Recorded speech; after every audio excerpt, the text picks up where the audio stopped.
आप देख रहे हैं शापित कथाएं। आज के इस वीडियो में हम आपको एक रास्ते के भूत के बारे में बताएंगे। मैं दिल्ली की एक फैक्ट्री में साफ सफाई का काम करता हूँ। मेरा घर फैक्ट्री से 5 किलोमीटर की दूरी पर है। मेरे पास एक साइकिल है जिसे मैं अपने घर से फैक्ट्री और फैक्ट्री से घर आता जाता हूँ। एक दिन जब मैं फैक्ट्री से घर जा रहा था तो रास्ते में मुझे एक लड़की दिखाई दी और वो मुझे घूर घूर के देख रही थी। मैं उसे टालते हुए अपने घर की ओर निकल पड़ा। दूसरे दिन फिर वही लड़की मुझे उसी जगह पर दिखाई दी और वो मुझे फिर से घूरने लगी। फिर भी मैंने उसकी तरफ पलट के नहीं देखा और अपने घर की ओर निकल पड़ा। मैं उसके पास भी रुका नहीं क्योंकि मुझे उस लड़की से डर लग रहा था। वो लड़की कई दिनों तक मुझे देखती रहती थी।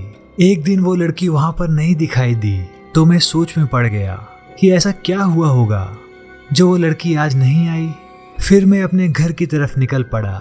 एक हफ्ते के बाद मेरे घर पर एक चिट्ठी आई और मुझे पता चल गया था कि ये चिट्ठी उसी लड़की की है। उसमें उसका नाम प्रीति लिखा हुआ था और उसमें एक फोटो निकली जो कि उसी लड़की की थी।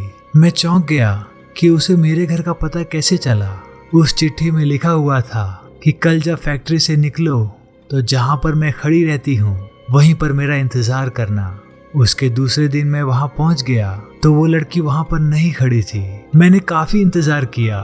फिर मैं अपने घर की तरफ चल दिया और तभी मुझे याद आया कि जो चिट्ठी आई थी उसमें उसका पता भी लिखा होगा। फिर मैं उसका पता ढूंढ ढूंढ कर उसके घर पहुँच गया उससे मिलने के लिए। मैंने दरवाज़ा खटखटाया और दरवाज़ा खोलते ही एक आदमी बाहर आया और मुझसे पूछा कि क्या काम है। तो मैंने बोला कि मुझे प्रीति से मिलना है। तो उस आदमी ने बोला कि मैं उसका पापा हूँ और प्रीति को मरे हुए 2 महीने हो चुके हैं। मेरे हाथ पांव कांपने लगे और मैं सोच में पड़ गया कि वो लड़की जो मुझे रास्ते में मिली थी और जिसने मुझे चिट्ठी भेजी थी वो कौन थी। मुझे लगा कि वो उसकी आत्मा होगी। तभी प्रीति के पापा ने मुझे दिखाया कि देख लो उसकी तस्वीर पर माला पड़ी हुई है। तभी मैं वहां से भागकर अपने घर पहुंचा और मैंने उस चिट्ठी को जला दिया। और उस दिन के बाद से मैंने कभी भी अनजान लोगों से मिलना और बात करना बंद कर दिया। दोस्तों, आपको ये कहानी कैसी लगी हमें कमेंट में बताइए। अगर आपको हमारी वीडियो पसंद आई हो तो हमारे चैनल को सब्सक्राइब कर लीजिए। धन्यवाद।